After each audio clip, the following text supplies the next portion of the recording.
Hello student, कैसे हो आप सभी लोग। तो आज हम लोग पढ़ने जा रहे हैं डक्ट सिस्टम। ठीक है, डक्ट सिस्टम पढ़ेंगे लीवर के, गॉल ब्लैडर के और पेनक्रियाज के। तो हम लोग पढ़ने जा रहे हैं डक्ट सिस्टम, लीवर, पेनक्रियाज और गॉल ब्लैडर। ठीक है, तो स्टार्ट करते हैं हम लोग। हेडिंग डालते हैं duct system of liver, gall bladder and pancreas. Heading है हमारी duct system of liver, pancreas and gall bladder. ठीक है, लीवर, पेनक्रियाज और गॉल ब्लैडर की जो डक्ट होती हैं वो डक्ट एक साथ कैसे जुड़ी होती हैं। ठीक है, उन डक्ट से क्या सीक्रेट होता है, हार्मोन सीक्रेट होते हैं और एंजाइम सीक्रेट होते हैं। तो इसको हम लोग बना के समझेंगे। सबसे पहले क्या बनाएंगे, लीवर का डायग्राम बनाएंगे। सबसे पहले हम लोग लीवर का डायग्राम बनाएंगे। लीवर का डायग्राम बनाएंगे। ठीक है, लीवर में दो लोब होते हैं। ये वाला होता है राइट लोब, ये हो गया राइट लोब, और ये हो गया लेफ्ट लोब। ठीक है, लीवर में कितने लोब हो गए, दो लोब हो गए। एक हो गया राइट लोब और एक हो गया लेफ्ट लोब। ठीक है, अब राइट लोब से एक डक्ट निकलेगी और एक डक्ट निकलेगी राइट लोब से और एक डक्ट निकलेगी लेफ्ट लोब से। ठीक है, तो हमने क्या कर दिया, एक ये डक्ट को निकाल दिया ऐसे। अब इसको समझते हुए चलते हैं हम लोग। जो लेफ्ट लोब से डक्ट निकलेगी उसको नाम दिया गया है लेफ्ट हिपैटिक डक्ट। ठीक है, लेफ्ट हिपैटिक डक्ट। वहीं जो राइट लोब से डक्ट निकलेगी उसको नाम दिया गया है राइट हिपैटिक डक्ट। ठीक है, दो डक्ट हो गए। अब ये डक्ट आगे चल के क्या करती है, ये डक्ट आगे चल के क्या करती है,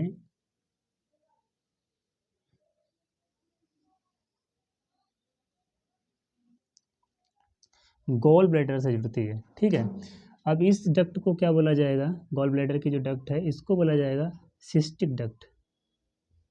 इसको बोला जाएगा सिस्टिक डक्ट, सिस्टिक डक्ट। ठीक है, अब ये क्या है, गॉल ब्लैडर है, तो इसको हम लोग क्या लिख सकते हैं, मस्कुलर कंसंट्रेटेड गॉल ब्लैडर। ये कैसा होता है, मस्कुलर कंसंट्रेटेड गॉल ब्लैडर। ठीक है, आप सभी लोगों को पता है जो ये गॉल ब्लैडर होता है, गॉल ब्लैडर में क्या कलेक्ट होता है, बाइल जूस।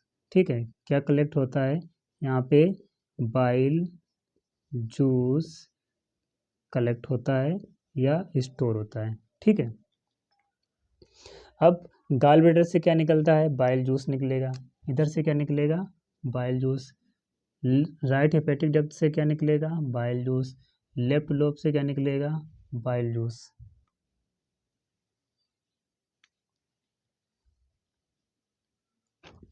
अब जो आप लोग ये डक्ट देख रहे हैं, इस डक्ट को बोला जाता है कॉमन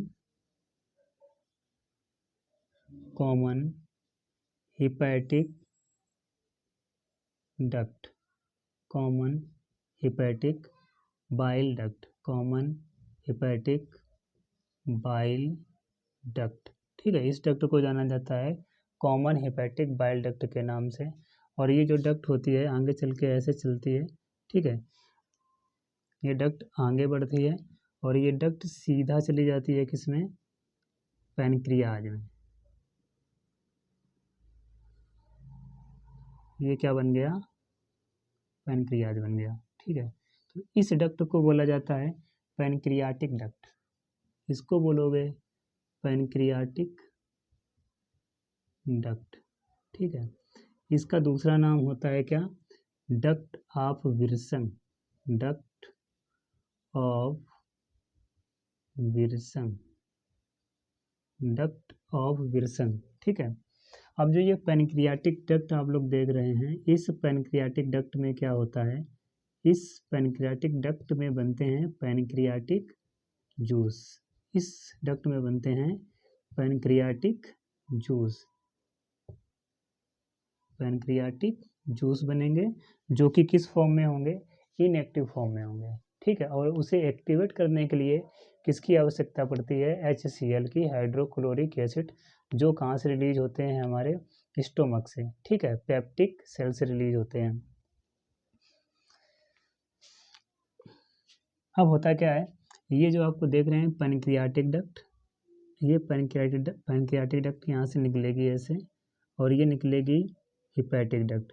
तो पैनक्रियाटिक डक्ट और हिपैटिक डक्ट आपस में मिल जाते हैं, तो इनको बोला जाता है कॉमन हिपैटिक बाइल डक्ट। ठीक, कॉमन हिपैटिक बाइल डक्ट,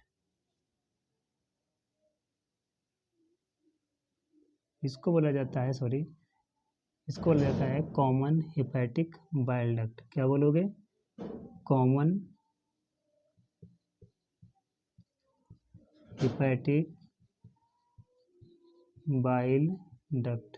ठीक है। अब जो एक कॉमन हिपैटिक बाइल डक्ट होती है, आगे चल के ये फूल जाती है, आगे चल के ये फूल जाती है, या यह कह लो कि जो इसका साइज होता है वो थोड़ा सा बड़ा हो जाता है और चौड़ा हो जाता है फूल के, तो उसको बोला जाता है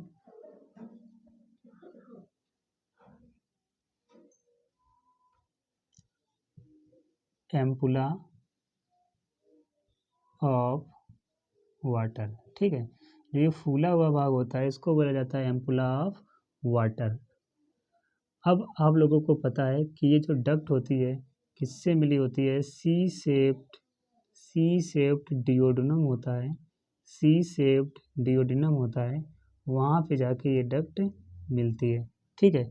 लेकिन जो डक्ट वहाँ पे जाके मिलती है, तो वहाँ पे क्या होता है, एक इंस्फिंक्टर होता है, और वो इंस्फिंक्टर जब फूड आता है हमारे डिओडिनम में, तो वो क्या करता है, वो ओपन हो जाता है, और जब ओपन हो जाता है तो उससे बाइल जूस और उसके साथ में कुछ हार्मोन्स को रिलीज कर दिया जाता है। ठीक है।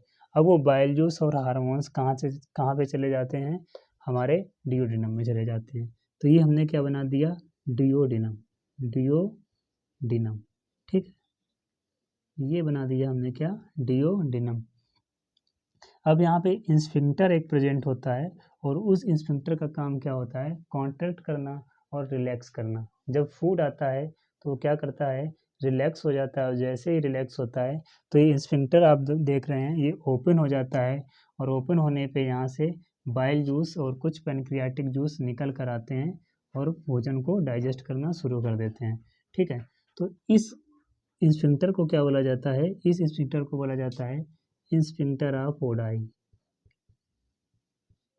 Sphincter of Oddi, sphincter of Oddi. ठीक है। पूछा जाए स्फिंक्टर ऑफ ओडाई कहाँ प्रेजेंट होता है, तो स्फिंक्टर ऑफ ओडाई कहाँ पे प्रेजेंट होता है, डिओडिनम में। ठीक है।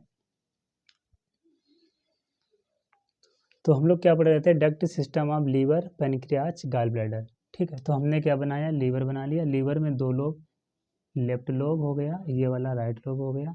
लेफ्ट लोब से एक डक्ट निकल रही है, और एक डक्ट निकल रही है राइट लोब से, तो ये हो गई लेफ्ट हिपैटिक डक्ट, और ये हो गई राइट हिपैटिक डक्ट। ठीक है। ये डक्ट आगे बढ़ती है, और ये डक्ट कहाँ पे आके खुलती है, एक मस्कुलर ऑर्गन कंसंट्रेटेड होता है, उस ऑर्गन को बोला जाता है गॉल ब्लैडर, और यहाँ पे बाइल जूस स्टोर होता है। ठीक है। इसके बाद में ये डक्ट सीधी चली जाती है, इसके बाद में ये डक्ट सीधी चली जाती है। इस डक्ट को बोला जाता है पैनक्रियाटिक डक्ट, जो कि होती है हमारे पैनक्रियाज के अंदर की डक्ट। ठीक है। इसका दूसरा नाम होता है डक्ट ऑफ विल्सन, और यहाँ से कुछ रिलीज होते हैं पैनक्रियाटिक जूस, जो कि होते हैं इनएक्टिव फॉर्म में, और उसे एक्टिवेट कौन करता है, हाइड्रोक्लोरिक एसिड। अब ये जो बाइल डक्ट आप देख रहे हैं और ये पैनक्रियाटिक डक्ट देख रहे हैं, ये दोनों आपस में जब मिलती हैं तो कॉमन हो जाती हैं, इस वजह से इसको बोलते हैं common hepato pancreatic duct, common hepato pancreatic duct. ठीक है। इसका नाम लिख देते हैं सही से, कॉमन हिपैटो पैनक्रियाटिक डक्ट। ठीक है, अब ये कॉमन हिपैटो पैनक्रियाटिक डक्ट आगे बढ़ती है, इसका साइज फूल जाता है और उस फूले हुए भाग को बोलते हैं एम्पुला ऑफ वाटर। और थोड़ा सा और आगे बढ़ के आता है तो वहाँ पे एक इंस्फिंक्टर प्रेजेंट होता है जो कॉन्ट्रैक्ट करता है और रिलैक्स करता है, उसको बोला जाता है इंस्फिंक्टर ऑफ ओडाई। ठीक है, अब ये इंस्फिंक्टर ऑफ ओडाई जो होता है, ये इंस्फिंक्टर होता है, ये कब खुलता है? जब यहाँ पे फूड होता है तो ये खुल जाता है, उसमें कुछ एंजाइम और हार्मोन्स का सीक्रेशन करवा देता है ताकि जो फूड होता है वो डाइजेस्ट हो सके। ठीक है, तो आज हम लोगों ने क्या पढ़ लिया? Duct system of pancreas, liver and gall bladder. Thank you.